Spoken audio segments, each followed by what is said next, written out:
Hello दोस्तों, आप लोगों का स्वागत है अपने YouTube चैनल विजय कॉम्पिटिटिव मैथ पे। बिना ट्रिक, बिना फार्मूला, हर एक प्रश्न को केवल विजय मेथड के द्वारा, वो भी ट्रिक से भी सॉल्व।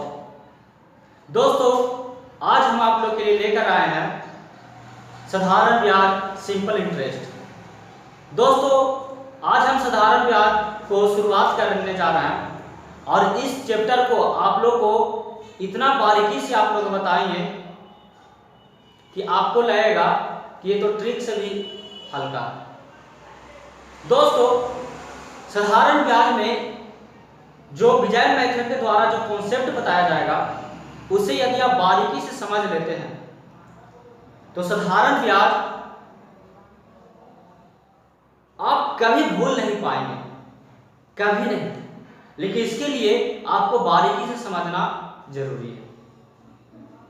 यदि आप बारीकी से समझ गए साधारण ब्याज क्या है, मूलधन क्या है, दर क्या है, समय क्या है, मिश्रधन क्या है, अगर ये चीज को अगर आप बारीकी से समझ लेते हैं तो साधारण ब्याज आपको दिमाग में होगा। हर एक प्रश्न को देखते ही आप चुटकियों में सोल्व करते हैं। तो दोस्तों, चलते हैं साधारण ब्याज के कंसेप्ट की ओर, ऐसे समझने की कोशिश करते हैं। तब तक के लिए दोस्तों, चैनल को सब्सक्राइब करें, लाइक करें और बेल आइकन दबाएं ताकि मेरा हर एक प्रकार का नोटिफिकेशन आपको तक पहुंचता रहे। तो दोस्तों, चलते हैं मेथड की ओर। दोस्तों, साधारण ब्याज सिंपल इंटरेस्ट, ये तो आप जानते हैं सिंपल इंटरेस्ट क्या, फिर भी हम इसे समझने की कोशिश करते हैं। सिंपल इंटरेस्ट में सबसे पहले समझना है मूलधन, प्रिंसिपल। मूलधन को हम अंग्रेजी में प्रिंसिपल कहते हैं। मूलधन क्या है? मूलधन कहता है, प्रिंसिपल कहता है कर्ज ली या दी गई राशि को, कर्ज ली या दी गई राशि को मूलधन कहते हैं। जैसे मान लिया जाए कि मैं हूं और मैं किसी व्यक्ति से कर्ज लिया, 100 रुपया, 200 रुपया, कुछ भी रुपए हमने कर्ज लिया और ये जो हमने कर्ज लिया वो मेरा क्या हुआ? मूलधन हुआ। या तो फिर हम यदि कोई व्यक्ति को 200 रुपया कर्ज के रूप में देते हैं या 1000 दें चाहे 2000 रुपया दें, तो जो हम दे रहे हैं ना उस व्यक्ति के लिए क्या हो गया? मूलधन हो गया। तो उम्मीद करते हैं ये मूलधन प्रिंसिपल आपको अच्छा से समझ में आया। चलते हैं ब्याज की ओर। ब्याज किसे कहते हैं? परिभाषा कहता है कि मूलधन पर मिलने वाली आय को, मूलधन पर मिलने वाली आय को हम ब्याज कहते हैं, इंटरेस्ट कहते हैं। उदाहरण के तौर पर समझते हैं कि यदि हम किसी व्यक्ति को 1000 रुपया उधार दिया, और उधार दिया इसलिए ताकि उस 1000 रुपये को किसी एक अवधि के लिए वो उसने हमें कुछ अपना रुपए देगा। जैसे 1000 रुपये हमने उसे दिया और मैंने कहा कि 1000 रुपये जो है 1 वर्ष के लिए आप रखिएगा, तो हम उसके बदले हम 100 रुपया और लेंगे, 100 रुपया और लेंगे, मतलब 1000 रुपये तो हम लेंगे ही अपना पैसा, और उसके बदले जो 1000 रुपये हमने साल भर के लिया उसके बदले 100 रुपये हम और लेंगे। तो मेरा जो 100 रुपये जो हम लिए क्या हो जाएगा? वो ब्याज हो जाएगा, वो ब्याज हो जाएगा।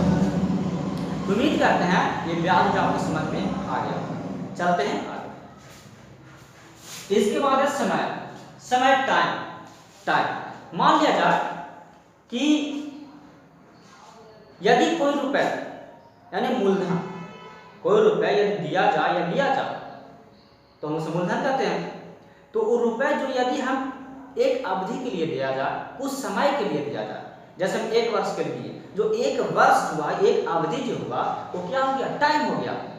वो क्या हो गया? टाइम हो गया। वही मूल समय कहता है जितने समय के लिए कर्ज लिया या दिया हो, जितने समय के लिए कर्ज लिया हो या दिया हो उसे हम क्या कहते हैं? समय कहते हैं। जैसे हम 1000 रुपये दिया 1 वर्ष के लिए दिया, तो 1000 रुपये दिया 1 वर्ष के लिए, जो 1 वर्ष हो गया वो क्या हो गया? समय हो गया। कि मैंने 1000 रुपये जो मूलधन दिया वो क्या हो गया? समय हो गया। तो उम्मीद करते हैं दोस्तों कि आपको समय भी आपको समझ में आएगा। चिंता नहीं कीजिएगा, बारीकी से समझेंगे और उसके बाद हर एक प्रश्न को चुटकी मुड़ाएंगे। दोस्तों इसके बाद आगे बढ़ते हैं। दोस्तों इससे आगे है मिश्रधन। मिश्रधन मतलब अमाउंट। मिश्रधन मतलब अमाउंट। परिभाषा क्या कहता देखते हैं। कहता मूलधन और ब्याज। मूलधन और ब्याज की योग, योग भी होता है जोड़। मूलधन और ब्याज की योग को मिश्रधन कहते हैं। मूलधन और ब्याज की योग को मिश्रधन कहते हैं। मतलब कि उदाहरण के तौर पे हम देखते हैं कि यदि 100 रुपये हम किसी को दिए, 100 रुपये हम किसी को दिए कर्ज के रूप में 1 वर्ष के लिए, तो 100 रुपये जो दिए वो तो मूलधन हो गया। 1 वर्ष क्या हो गया, टाइम हो गया, समय हो गया। और जो हम दिए दर पे दिया, चाहे रेट पे दिए, और हमने कहा कि 1 वर्ष के लिए हम दे रहे हैं, जो उसके बदले हमें आपको 3 रुपये देना होगा। 1 वर्ष में आपको 100 रुपये दे, उसके बदले 3 रुपये देना होगा। मतलब कि वो 100 रुपये तो हम लेंगे ही लेंगे, और जो 100 रुपये हमने दिया उसके बदले 3 रुपया और लेंगे। मतलब हमका टोटल कितना हो गया, टोटल हो गया 103 रुपये। और 103 रुपये जो हो गया वो क्या हो गया, मिश्रण हो गया, मतलब अमाउंट हो गया। इससे हम समझते हैं इस तरह से कि 100 रुपये दिए वो हो गया मेरा मूलधन, 1 वर्ष के लिए दिए वो हो गया मेरा टाइम, और जो 3 रुपया और हमने कहा लेने के लिए वो हो गया ब्याज। वो हो गया ब्याज, क्योंकि 100 रुपये के बदले जो हमने रकम उससे ले रहा है वो क्या हो गया, ब्याज हो गया। तो ब्याज और मूलधन, मूलधन 100 रुपया हो गया और ब्याज कितना हो गया, 3 रुपये वो दे रहा है, तो मतलब ब्याज 3 रुपया हो गया और मूलधन 100 रुपये। तो ब्याज प्लस मूलधन क्या हो जाएगा, मिश्रधन। मतलब 103 रुपये जो हो गया वो क्या हो गया, मिश्रधन हो गया। उम्मीद करते हैं दोस्तों मिश्रधन भी आपको समझ में आया होगा। चलते हैं आगे। इसके बाद है साधारण ब्याज। इसके बाद है साधारण ब्याज। साधारण ब्याज क्या कहता है, परिभाषा देखते हैं। कहता है प्रति वर्ष मूलधन पर प्राप्त किया हुआ ब्याज को, प्रति वर्ष मूलधन पर प्राप्त किया हुआ ब्याज को साधारण ब्याज कहते हैं। मतलब कहता है कि यदि हम 100 रुपये कर्ज के रूप में दिए और हमने कहा कि 3 वर्ष के लिए हम दे रहे हैं, और प्रत्येक वर्ष उस 100 रुपये के बदले हम 3 रुपये लेंगे। तो दोस्तों प्रत्येक वर्ष हम 100 रुपये के बदले 3 रुपये लेंगे, तो 3 वर्ष के रूप में दे रहे हैं। तो मतलब 1 वर्ष जब होगा तो 3 रुपये लेंगे, दूसरा वर्ष होगा फिर 3 रुपये लेंगे, और तीसरा वर्ष होगा फिर 3 रुपये लेंगे। मतलब इस तरह से जो प्रति वर्ष हम जो उससे क्या कर रहे हैं, 100 रुपये के बदले जो रकम ले रहे हैं हम, वो ब्याज हो रहा है, लेकिन क्या कर रहे हैं, प्रति वर्ष ले रहे हैं। ये जो प्रक्रिया जो चल रहा है प्रति वर्ष का, ये क्या हो जाएगा, साधारण ब्याज कहलाएगा। तो दोस्तों उम्मीद करते हैं आपको समझ में आया होगा। दोस्तों यदि आप नोट्स तैयार करना चाहते हैं तो दोस्तों आप बारीकी से लिखते जाइए, ताकि आपको साधारण ब्याज आपको दिक्कत ना हो, क्योंकि हम साधारण ब्याज को आपको इस तरह से आपको पढ़ाने वाले हैं ताकि हर एक प्रश्न को चुटकी में आप मसल दीजिएगा। तो दोस्तों उम्मीद करते हैं कि आपको समझ में आएगा। चलते हैं आगे। दोस्तों देखते हैं साधारण ब्याज। साधारण ब्याज कहता है कि मूलधन गुने समय गुने दर प्रतिशत। मूलधन गुने समय गुने दर प्रतिशत। यदि मूलधन को समय के साथ गुना कर दिया जाए और फिर दर प्रतिशत के साथ गुना कर दिया जाए तो क्या बन जाता है, साधारण ब्याज। साधारण ब्याज, क्योंकि हम साधारण ब्याज का परिभाषा आपको बताए हैं। यदि मूलधन को प्रति वर्ष मतलब टाइम की बात कर रहा है, मूलधन टाइम, प्रति वर्ष कुछ उसके बदले कुछ रकम दिया जाता है, और जो रकम लेना होता है वो क्या होता है, प्रतिशत में होता है, चाहे 2% हो चाहे 3% हो। जैसे हम 100 रुपये हमने दिया था तो 3 रुपये मांग रहा था, तो 100 के 3 रुपये जब मांग रहा था तो मतलब 3% की बात कर रहा है, 3% के, तो क्या हो गया, दर को यदि गुना करते हैं तो क्या हो जाएगा, साधारण ब्याज हो जाएगा। दोस्तों ये साधारण ब्याज है, मतलब साधारण ब्याज मूलधन गुने समय गुने दर प्रतिशत। यदि मूलधन गुने समय गुने दर प्रतिशत गुना कर दें तो क्या बन जाएगा, साधारण ब्याज। यदि प्रतिशत को यदि हटा दिया जाए तो बटा में कितना हो जाता है, 100 हो जाता है, बटा में 100 हो जाता है। दोस्तों साधारण ब्याज को हम लिख सकते हैं एस मैंने एस के मतलब सिंपल हो गया, और ब्याज का मतलब इंटरेस्ट, इसलिए से एस द्वारा शुरू करते हैं। मूलधन का प्रिंसिपल मतलब पी द्वारा शुरू करते हैं, और समय होता है टाइम, और टाइम का पहला लेटर टी होता है इसलिए टी द्वारा शुरू करते हैं, और दर का रेट, इसे रेट का प्रथम अक्षर आर होता है इसलिए आर लिखते हैं, या प्रतिशत का प्रतिशत। दोस्तों प्रतिशत जब हटाते हैं ये बन जाता है नीचे 100, प्रतिशत जब हटाते हैं तो बन जाता है नीचे 100, इसलिए एस आई बराबर होता है पी गुने टी गुने आर बटा 100, पी गुने टी गुने आर बटा 100। उम्मीद करते दोस्तों इस संख्या आपको समझ में आया होगा। दोस्तों अब चलते हैं मिश्रधन।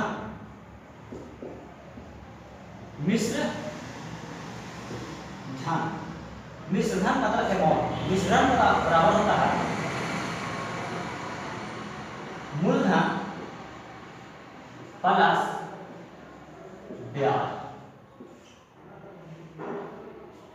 मिश्रधन बराबर होता है मूलधन प्लस ब्याज। मिश्रधन को ए द्वारा लिखते हैं क्योंकि मिश्रधन होता है अमाउंट का, अमाउंट का पहला लेटर ए होता है इसलिए ए द्वारा शुरू करते हैं। मूलधन होता है टी होता है, पहला लेटर टी होता है क्योंकि इसे प्रिंसिपल कहते हैं, और ब्याज जो होता है इंटरेस्ट होता है इसलिए हम इसे आई लिखते हैं।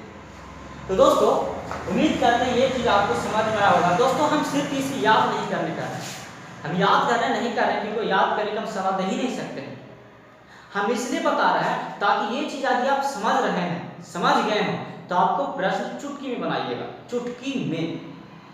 दोस्तों आपके यदि विश्वास नहीं हो रहा तो चलते हैं प्रश्न की ओर।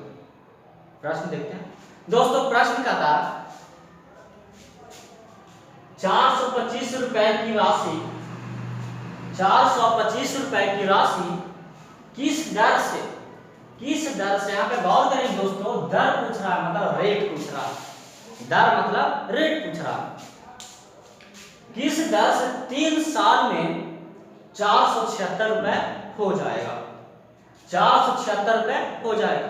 निश्चित रूप से दोस्तों मूलधन दिया होगा 425 रुपए, 425 रुपए मूलधन दिया होगा। कहा 425 रुपए की राशि कोई राशि है, और कोई भी राशि क्या हो जाता है, मूलधन हो जाता है।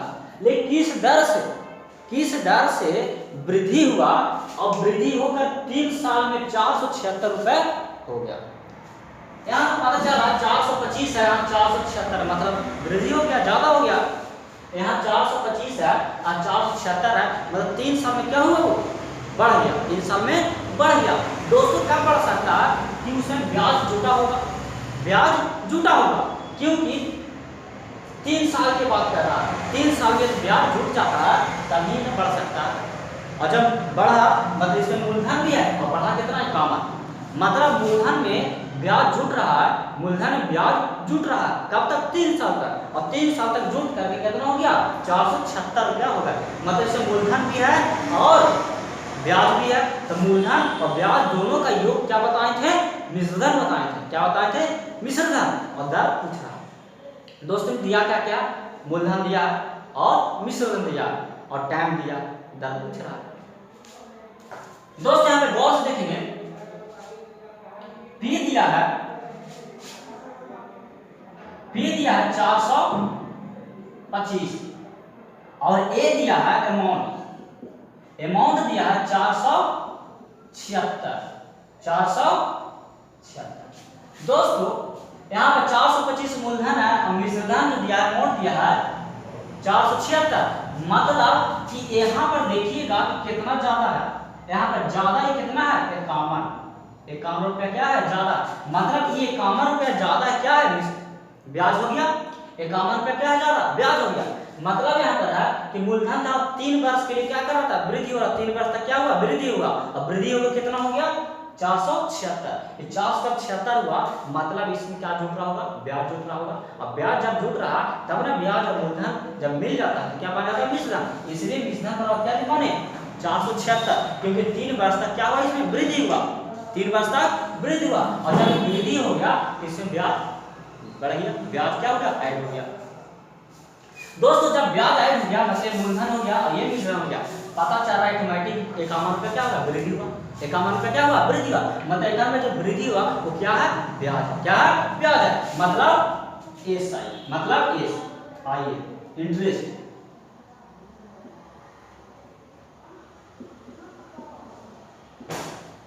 अब हमें तीनों पता चल गया, मूलधन पता चल गया, अमाउंट भी पता चल गया और ब्याज भी पता चल गया। अब हमको निकालना क्या है, दर। तो हम बताएं, अभी बताएं फॉर्मूला सीध करके कि ए साई बराबर हम अभी बताएं P गुने T गुने R प्रतिशत, दर प्रतिशत। और ये प्रतिशत जब घटता है तो क्या होता है, बटा 100। तो इसको लिख सकते हैं, इसे हम लिख सकते हैं 100। देखिए दोस्तों, ए साई निकल गया, ए साई हम निकाल दिए कितना, ये कॉमन रूप है। मूलधन 425, टाइम दिया है 3 साल, रेट हमको तो ज्ञात करना है, बटा 25 चको 25 कम और 175 17 मरते करिएगा, 17 से काट देंगे 3 मरते, 17 से काट देंगे 3 मरते, 3 से 3 क्या हो जाएगा, कट जाएगा। तो यहाँ पर एक बचा दोस्तों, यहाँ पर क्या बचा, r के ऊपर सब कट गया है, r बटा 4। अब इसे हम लिख सकते हैं, 1 बराबर r बटा 4 को हम लिख सकते हैं 4। तो मेरा क्या हो गया, रेट हो गया। तो दोस्तों यही रेट था जो क्या कर 3 वर्ष तक लगातार क्या हो रहा था, वृद्धि हो रहा था, जो मूलधन क्या होता, जुट गया।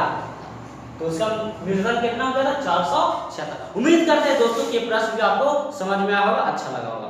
तो दोस्तों जुड़ रहे हैं मेरे साथ, तब तक के लिए नमस्कार, जय हिंद।